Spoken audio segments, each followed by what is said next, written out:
साम्राज्य की स्थापना की।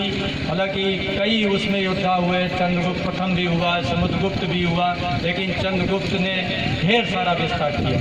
और उस ढेर सारे राज्य विस्तार में उनका सेनापति कौन था? उनका सेनापति बौद्ध धर्म का अनुयायी आम्रकार्दो था। उसका नाम था आम्रकार्दो। और वो सेनापति किस धर्म का अनुयायी था? बौद्ध धर्म का अनुयायी था। और उस सेनापति ने चंद्रगुप्त विक्रमादित्य के लिए 100 युद्ध जीते, 100 युद्ध जीते। तो जहाँ इतने शौर्यशाली बौद्ध राजा हों, इसके बाद हर्षवर्धन आया। आप उनके बारे में जानते हो कितने प्रतापी राजा थे। प्रथम शताब्दी ईसा पूर्व में ही, और उसके पहले जब अशोक के समय ही उनके पुत्र पुत्रियां, पुत्र और पुत्री संघमित्रा और महेंद्र, वो गए श्रीलंका में। यानी तीसरी शताब्दी ईसा पूर्व से ही श्रीलंका में बौद्ध धर्म था। इसके बाद थाईलैंड, कंबोडिया, वियतनाम, चीन, जापान, सब जगह बौद्ध धर्म गया। हमारे सभी पढ़े लिखे लोग हैं, क्या जानते हैं कि इनमें से कोई देश बौद्ध धर्म के कारण नपुंसक हो गए? ये सब बकवास की बातें करते हैं। बकवास की बातें करते हैं कि जिन लोगों ने इस देश में वर्ण व्यवस्था बनाई, जिन लोगों ने इस देश में मनुवाद के कारण ब्राह्मण, क्षत्रिय, वैश्य, शूद्र 4 लोगों का ये विभाजन किया और इस देश की 85% जनता को पढ़ने लिखने, शिक्षा, समृद्धि सबसे वंचित कर दिया। इस देश की राजनीतिक व्यवस्था को सैकड़ों टुकड़ों में बांट दिया। उनके कारण ये देश नपुंसक हुआ, उनके कारण ये देश गुलाम हुआ और उनके कारण इस देश की अवनति हुई। इस बात को हमको समझना चाहिए था।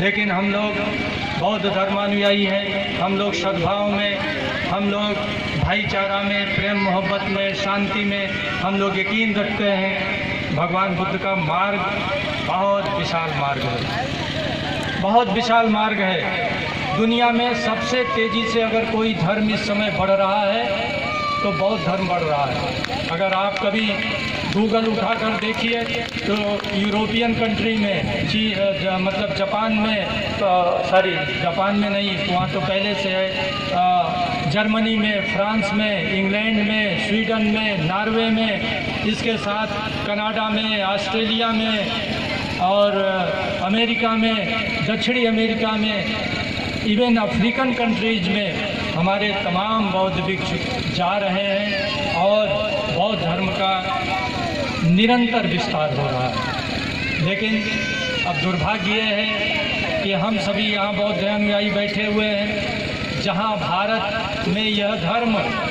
90% लोगों का कह दीजिए या 95% लोगों का कभी ये धर्म रहा है। आज 5% लोगों का भी ये धर्म नहीं है। ये धर्म इसलिए नहीं है कि हम लोगों के बीच इस धर्म के उपदेशकों की कमी हो गई है। अभी जेपी भाई बहुत बढ़िया बात बता रहे थे कि धर्म की बात जब तक बैठ करके एक एक बात समझा करके नहीं कहेंगे, तब तक यहाँ से जाने के बाद सब भूल जाते हैं। और उचित यही होगा कि बौद्ध भिक्षु तो अध्ययन किए, हमारे के बीच के जो नौजवान हैं वो विपश्यना करें। सबसे पहले तो विपश्यना करके आए, विपश्यना में ही ढेर सारा बौद्ध धर्म का उनको ज्ञान हो जाएगा। इसके बाद किताब रखें, पढ़ाई करें और वो भी एक यूथ क्लब बनाए। जैसे आपने युवा साहित्य कल्याण परिषद बनाया है, बौद्ध आदमी बनाई है, तमाम तरह के बनाए हैं। तो ऐसे एक भगवान बुद्ध के धर्म पर चर्चा करने के लिए शाम को बैठिए।